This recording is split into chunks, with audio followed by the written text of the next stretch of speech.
Olá, como vocês estão?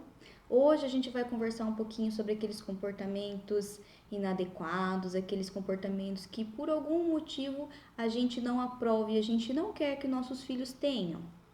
Nos vídeos anteriores, a gente conversou bastante sobre como desenvolver uma boa comunicação com eles, como valorizar a autoestima, como permitir que eles desenvolvam autoconfiança, como estabelecer regras e limites. E por fim, o Lucas conversou com vocês sobre a importância de valorizar os comportamentos adequados, aqueles comportamentos que a gente quer que eles tenham. Todas essas dicas, todas essas orientações servem já para diminuir a frequência desses comportamentos que a gente não quer que eles tenham. Mas, independente disso, em diversas situações, eles vão acabar falhando, vão acabar errando e a gente precisa saber o que fazer nessas horas. E é sobre isso que a gente vai conversar hoje.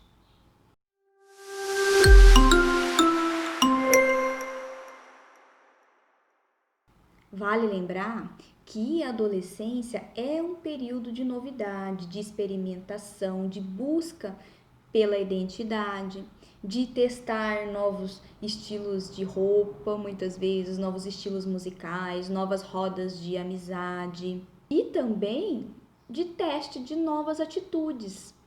Então, com certeza, muitos de vocês já vão ter se deparado com alguma atitude dos filhos de vocês depois que eles entraram na adolescência ou agora que estão entrando na adolescência, que eles nunca tiveram antes. É comum que eles façam coisas pela primeira vez. Nosso dever enquanto pais é continuar orientando, continuar estabelecendo regras e limites para que eles sintam essa segurança e saibam até onde eles podem ir com determinadas atitudes. Mas existem formas saudáveis e formas não tão saudáveis de lidar com essas situações. E nós vamos conversar sobre isso aqui.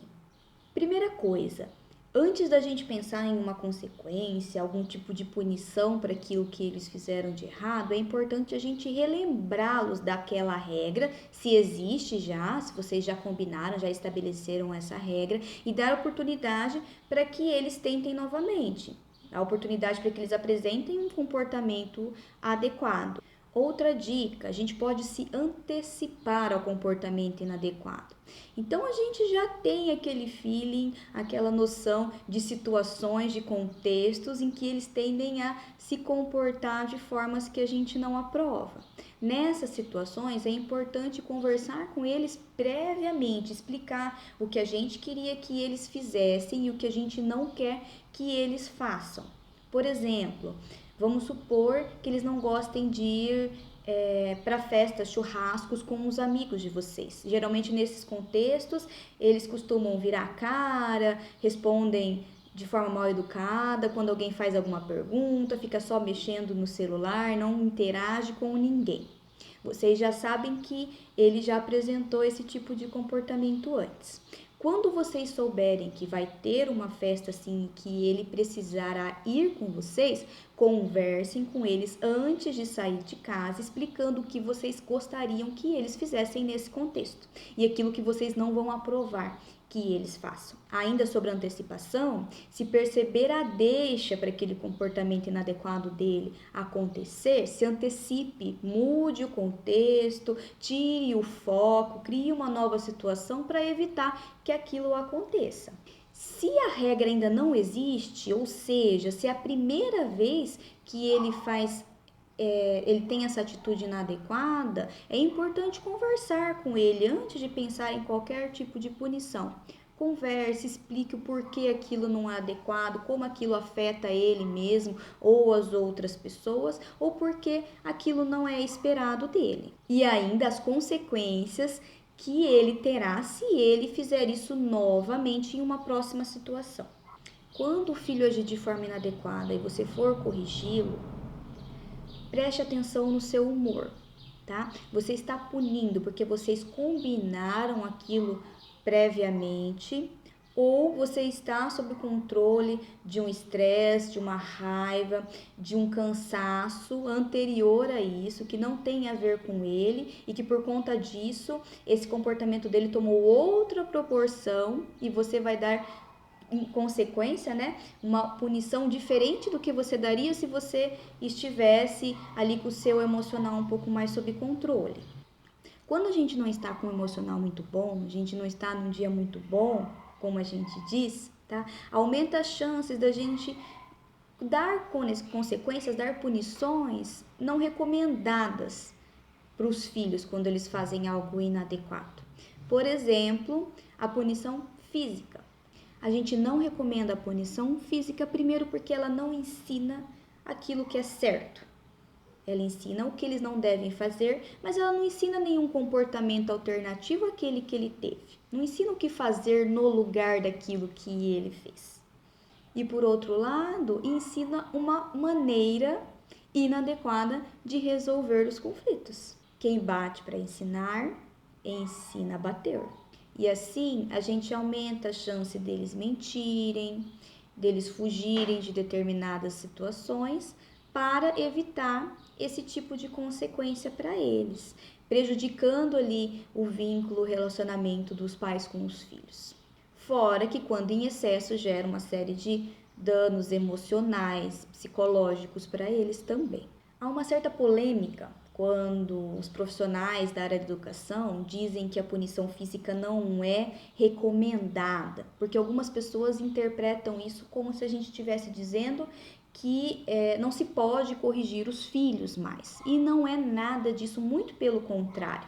Da mesma forma que existem pesquisas demonstrando as consequências negativas da agressão para o desenvolvimento da criança, do adolescente e até do adulto, há também pesquisas que mostram os prejuízos de uma educação em que não há regras, em que não há limites, em que os pais não corrigem os filhos daqueles comportamentos inadequados. Então, o que nós estamos tentando discriminar aqui é quais dessas correções, quais desses limites são mais saudáveis de serem feitos e quais não são tão saudáveis assim. Outro exemplo de atitudes nossas que podem ser inadequadas são aquelas broncas exageradas, em que há humilhação, em que há muitos gritos, que a gente fica repetindo muitas vezes a mesma coisa, aquele mesmo sermão sobre aquilo, em que ofendemos, xingamos. Assim como na punição física, muitas vezes esse tipo de atitude diz muito mais sobre a raiva que a gente está sentindo naquele momento do que sobre o nosso desejo em educá-los e em mostrar para eles o quanto eles estavam errados naquela situação. Por isso, se a gente sentir que a gente está muito nervoso para lidar com aquilo, é importante a gente conseguir se retirar da situação, pedir para o parceiro, para a parceira assumir o controle daquilo ou qualquer outro adulto da família que possa fazer isso, sairmos daquele contexto, respirar fundo e quando a gente conseguir ter um controle emocional maior, né, a gente volta e retoma isso com os filhos, para não correr o risco da gente acabar tendo esse tipo de atitude. Se a gente não conseguir ter esse controle de se retirar da situação e acabarmos tendo alguma dessas atitudes exageradas por conta da raiva, ou do nervoso, do estresse que a gente está sentindo, é importante retomar isso com os filhos depois. Explicar que você estava sob controle da sua raiva, né, do seu nervosismo, de que isso não foi legal, pedir desculpas para eles e deixar claro que não é assim que você gostaria de ter tratado ele. Ah, mas Thalita, se eu pedir desculpa, eu não vou estar colocando em xeque a minha autoridade enquanto pai, enquanto mãe? Claro que não, muito pelo contrário.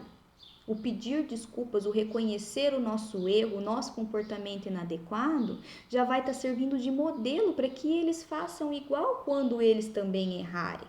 Então, o pedir desculpa nosso vai simplesmente aumentar o nosso vínculo com eles, a confiança que eles têm na gente e vai servir de modelo para que eles façam o mesmo em outra situação. O que a gente pode fazer então? Bom, em primeiro lugar, não existe uma orientação única que vai servir para todos os comportamentos inadequados que a criança ou adolescente ou até o adulto possa ter. Para cada situação é importante a gente ter esse discernimento de qual consequência é mais adequada a gente aplicar. Então eu vou dizer algumas possibilidades para que vocês façam essa análise quando for preciso. Uma das medidas que ajuda está no vídeo anterior, quando o Lucas fala da importância da gente valorizar aquilo que eles fazem certo. Quanto mais a gente valoriza o que eles fazem certo, esses comportamentos corretos tendem a aumentar de frequência e aqueles comportamentos que a gente não quer que eles tenham tendem a diminuir de frequência. Então, por exemplo, vamos supor que uma dificuldade grande que eles tenham seja de cumprir todas as tarefas, todas as aulas que eles precisam assistir. Eles sempre deixam algo pendente ou várias coisas pendentes. Mas em algum momento eles sentam para fazer a tarefa, eles sentam para assistir a aula. Este é o momento importante para que vocês valorizem aquela tentativa deles. Olha, você está assistindo, você está fazendo, você fez, deu conta de fazer a tarefa de hoje? Nossa, que bom, tá vendo como você consegue? É isso que a gente espera de você, é assim que a gente quer que você haja. Bom, mas ainda assim, aqueles comportamentos inadequados em algum momento vão aparecer, tá? E aí, o que a gente pode fazer com eles? Uma das alternativas, uma das possibilidades é ignorar o comportamento. Em quais situações? Aqueles comportamentos de súplicas, de reclamação, aqueles olhares tortos que eles dão, aquelas caretas, um xingamento que escapa ali, um murmúrio. Comportamentos que, claro, antes de tudo, não vão trazer perigo nem para eles e nem para as outras pessoas se a gente ignorar. Por que ignorar pode ser uma boa possibilidade? Porque muitos dos comportamentos inadequados que eles têm, eles fazem para chamar a nossa atenção, mesmo que seja em forma de uma bronca. A gente não costuma dizer, parece que gosta de me tirar do sério. Muitas vezes essa frase é verdadeira, é o que eles querem, mesmo que inconscientemente. Mas eles querem de alguma forma que a gente pare o que está fazendo, que a gente volte a nossa atenção para eles, que a gente se sinta provocado, contrariado pela atitude deles. Então, se a gente faz isso, se a gente volta a nossa atenção para eles, a gente vai estar dando o que eles querem. E a gente vai estar mostrando para eles que aquele comportamento funciona. Olha, se você fizer assim, você vai ter a nossa atenção. Por isso que nessa hora de analisar qual consequência a gente dá para cada comportamento inadequado, é importante se questionar: será que esse comportamento é para chamar a minha atenção? Se a resposta for sim, ignorar pode ser uma das possibilidades. Outra maneira de lidar com os comportamentos inadequados é por meio dos castigos, os famosos castigos. Tá? Que nada mais é do que privá-los de algo que é importante para eles. Quando a gente fala de adolescência no mundo de hoje, grande parte das vezes é o tal do celular, ou o videogame, o computador, a televisão. No colégio, a gente escuta muitos relatos deles sobre isso, né? Ah, Thalita, meu pai me deixou sem celular por mais um mês. Ou agora meu pai tirou meu celular e tirou o meu videogame e ainda não me deixa assistir na televisão aqueles programas que eu quero. Não me sobrou mais nada. O que será de mim? Eles falam bastante sobre essas situações. E muitas vezes isso acaba acontecendo, a gente vai tirando uma coisa, não funciona, tira outra, não funciona, tira tudo que eles gostam e ainda assim não funcionam, eles não mudam de comportamento. Por que que isso acontece? Porque quando a gente fala de castigo, é preciso ter consistência, coerência e é preciso ter proporção. Por exemplo, a gente pode dizer para eles que agora eles vão ficar sem celular até o final do ano. Mas a gente sabe que não vai dar conta de cumprir isso. A gente vai acabar dando o celular para eles antes e eles também, provavelmente, sabem disso. Tá? Mesmo que a gente mantivesse esse combinado, de fato, deixassem eles sem celular até o final do ano, ainda assim não é recomendado, porque é um tempo muito longo de castigo e não funciona. A gente sempre recomenda que os castigos sejam pontuais e por um curto período de tempo. Então, fez alguma coisa inadequada na segunda-feira, não fez uma tarefa ou discutiu com o irmão, que ele perca o celular naquele dia, para que no outro dia ele tenha a chance de ter uma atitude diferente, tenha a chance de ter uma atitude adequada e reconquistar o direito daquilo que ele perdeu. E assim, no dia a dia, a gente vai trabalhando com eles. Outra consequência é a reparação do dano que eles causaram. Então, seja um dano material, que eles consertem aquilo, que eles limpem aquilo que eles fizeram, ou um dano moral. Por exemplo, ele foi dormir na casa de um amigo e ele trouxe da casa desse amigo um doce sem pedir autorização para a mãe do menino. E você descobriu.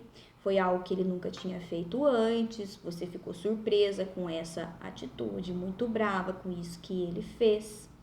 O adequado é a gente orientá-lo a falar com os pais, né? Falar com essa família, pedir desculpa, reconhecer o seu erro, contar o que aconteceu e se comprometer a não fazer aquilo novamente. É importante que eles assumam a responsabilidade daquilo que eles fazem, seja com o amigo, com o pai do amigo, com a professora, com os colegas da escola, em qualquer relação que eles tenham, que eles assumam as consequências daquilo que eles fizeram. E sempre o que é mais efetivo e o que tem que acontecer em paralelo a qualquer uma dessas medidas, seja o castigo, a reparação do dano ou o próprio ignorar, é o diálogo. A gente conversar com eles para que eles percebam as consequências daquilo que eles fizeram. Nessa conversa é importante ouvir o que eles têm a dizer, ouvir a versão deles, ouvir o que eles sentiram naquele momento, que eles estão sentindo agora e irmos questionando eles para que eles encontrem as respostas. Eles percebam os danos que eles causaram para eles mesmos ou para as outras pessoas e como que eles podem reparar isso agora. Tá? E que seja para combinar um castigo, que vocês combinem neste momento juntos. Assim, a gente ajuda a desenvolver a autocrítica deles. Ou seja, numa próxima situação, eles tendem a ser mais capazes deles mesmos avaliarem as consequências daquilo que eles fizeram no meio e também a pensar em alternativas de como eles podem resolver lidar com isso agora. Como o Lucas comentou no vídeo anterior, a gente tende muito mais a prestar atenção nos erros do que nos acertos. É um pouco cultural, a nossa cultura privilegia e dá um enfoque maior nas falhas, nos erros do que nos acertos, mas isso acontece também porque o erro incomoda muito a gente. Tá? E o que acontece é que muitas vezes esse desconforto que a falha, o erro do outro nos causa, faz a gente agir de uma forma que a gente não gostaria também. Por conta disso, embora muitas das coisas que eu disse aqui, eu tenho certeza que vocês já ouviram em outras situações e vocês já sabiam, em diversos momentos vai acontecer de vocês, por conta desse desconforto que o erro e a falha traz, agirem de uma forma não saudável com os filhos de vocês. E eu queria dizer que está tudo bem. O importante é a gente sempre ter no horizonte aquilo que a gente gostaria de ter feito, como a gente gostaria de construir essa relação com eles e permitir que a gente tente diferente numa próxima situação. Se for preciso, pedimos desculpas para eles, nos redimimos, conversamos, explicamos e tentamos fazer diferente numa próxima vez. Porque, afinal de contas, nós também estamos sujeitos a ter comportamentos inadequados. Então, foi isso. É um assunto bem complexo, né? Quando a gente fala de comportamento inadequado, não existe resposta pronta, como eu disse para vocês.